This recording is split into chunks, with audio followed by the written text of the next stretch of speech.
Hello friends, welcome again to my channel Gujju તડકા. તો friends, આજે આપણે લઈને આવ્યા છે રાબ. શિયાળામાં રાબ ખૂબ જ મહત્ત્વનો ભાગ ભજવે છે.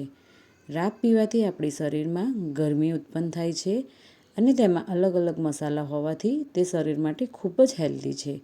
નાના બાળકોથી લઈને વડીલો સુધી તમે ગમે તેને પાઈ શકો છો અને આ તમે રોજ પીવો તો પણ શરીરને કોઈ જ નુકસાન નથી કરતી, એટલી જ તે પૌષ્ટિક છે.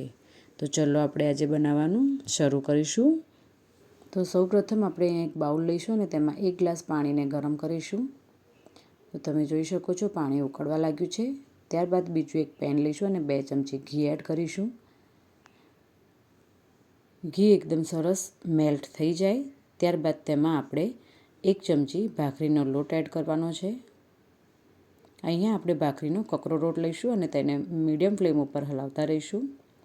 તે એકદમ સરસ શેકાઈ જાય તો તેની સ્મેલ ખૂબ જ સરસ આવશે, ત્યાં સુધી તેને શેકતા રહીશું. તો લોટ એકદમ સરસ શેકાઈ ગયો છે ફ્રેન્ડ્સ. તો ત્યારબાદ આપણે તેમાં 1 ચમચી ગુંદર લઈશું જે ક્રશ કરેલો છે અને તેને પણ હલાવતા રહીશું. તો ગુંદર એકદમ સરસ અંદર ફૂલાઈ જશે. તો તમે જોઈ શકો છો ગુંદર અંદર સરસ એકદમ ફૂલાવા લાગ્યો છે. તો ત્યારબાદ આપણે 2 ચમચી સૂંઠ પાવડર લઈશું, 1 ચમચી ગંઠોડા પાવડર લઈશું અને તેને બરાબર હલાવતા રહીશું.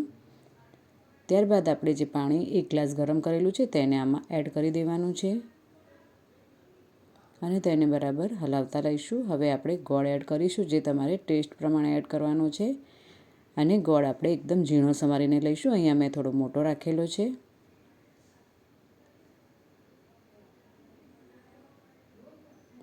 આપણે આને હલાવતા રહીશું અને થોડીક સાકર પણ એડ કરીશું અંદર.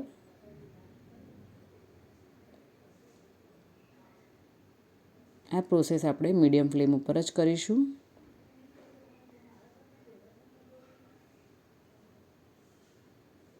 અને આ રાબ ટેસ્ટમાં પણ ખૂબ જ સરસ થાય છે ફ્રેન્ડ્સ.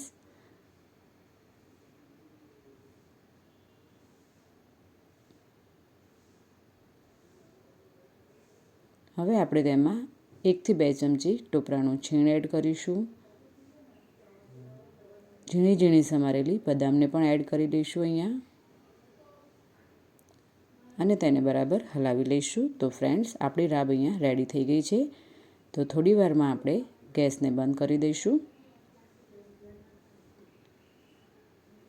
અને તેને સર્વ કરી લઈશું.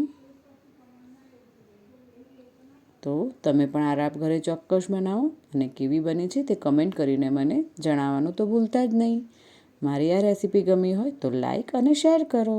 Thank you.